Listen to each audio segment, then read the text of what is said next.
Where there is no struggle, there is no strength.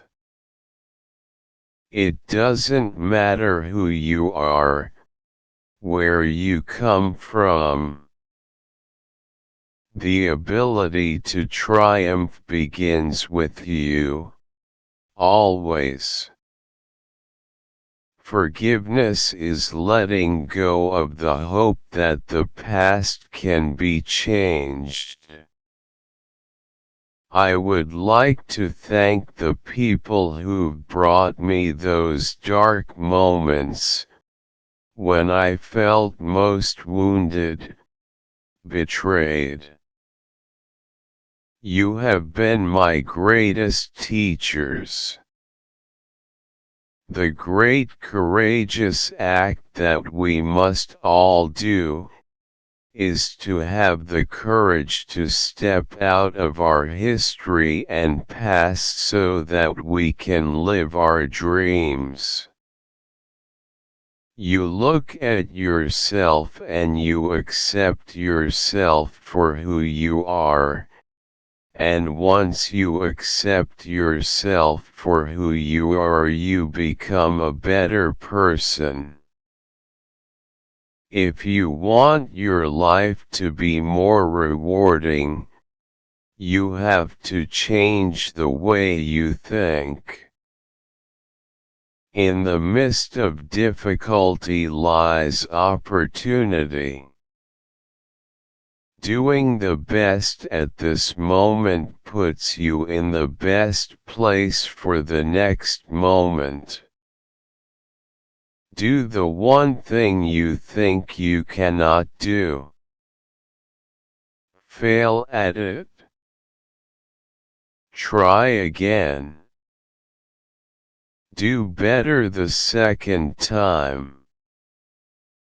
The only people who never tumble are those who never mount the high wire.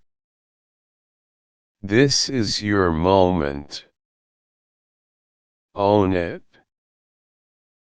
Wherever you are in your journey, I hope you, too, will keep encountering challenges.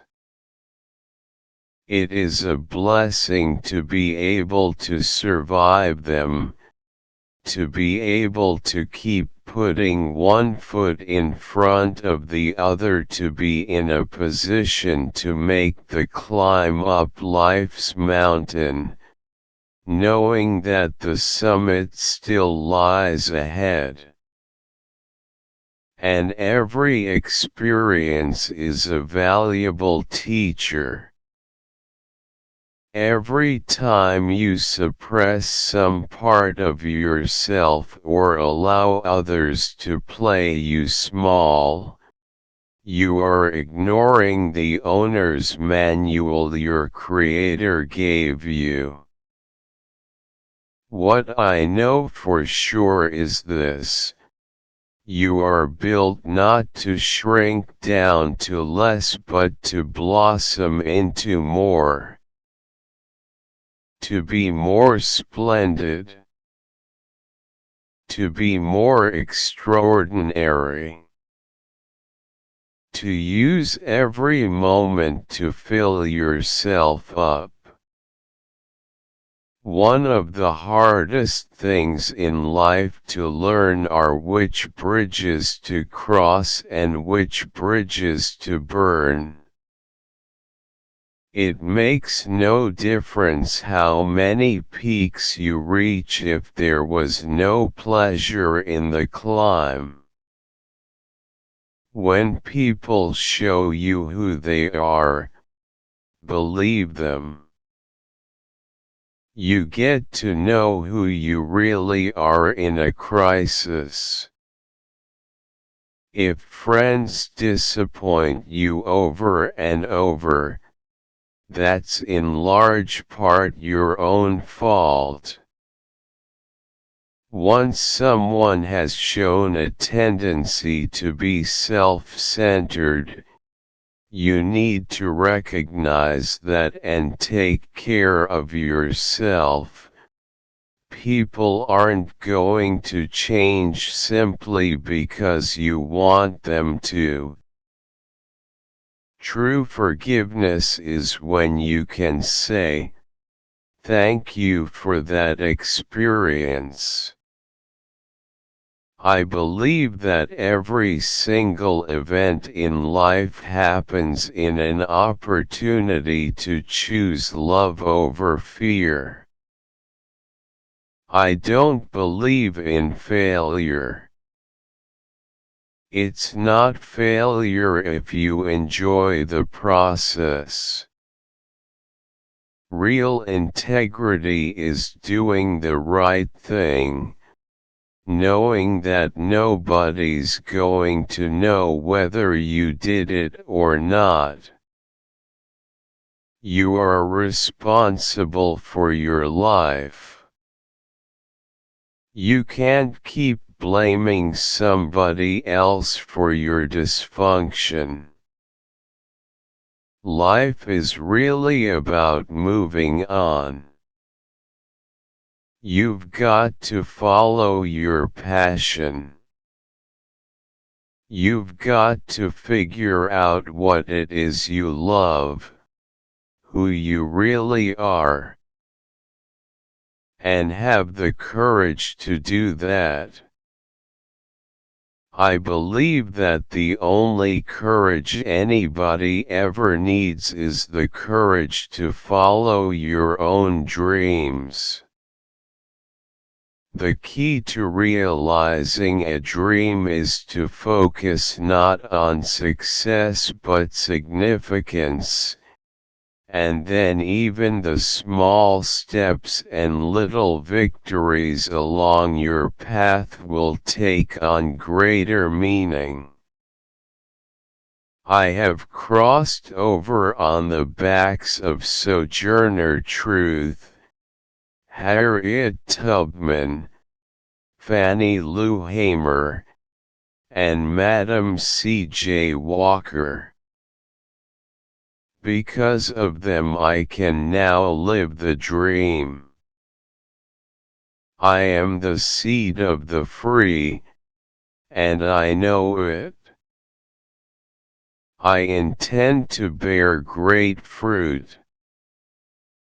All of us need a vision for our lives, and even as we work to achieve that vision, we must surrender to the power that is greater than we know. It's one of the defining principles of my life that I love to share. God can dream a bigger dream for you than you could ever dream for yourself. The way to choose happiness is to follow what is right and real and the truth for you. You can never be happy living someone else's dream. Live your own, and you will for sure know the meaning of happiness. Bravery shows up in everyday life when people have the courage to live their truth, their vision, and their dreams. Whatever our dreams, ideas, or projects, we plant a seed, nurture it, and then reap the fruits of our labors. I urge you to pursue preserving your personal history to allow your children and grandchildren to know who you were as a child and what your hopes and dreams were. Your calling isn't something that somebody can tell you about. It's what you feel. It is the thing that gives you juice. The thing that you are supposed to do. and nobody can tell you what that is. You know it inside yourself. The best thing about dreams is that fleeting moment, when you are between asleep and awake, when you don't know the difference between reality and fantasy, when for just that one moment you feel with your entire soul that the dream is reality, and it really happened. I've come to believe that each of us has a personal calling that's as unique as a fingerprint, and that the best way to succeed is to discover what you love and then find a way to offer it to others in the form of service, working hard, and also allowing the energy of the universe to lead you. Don't worry about being successful, but work toward being significant, and the success will naturally follow.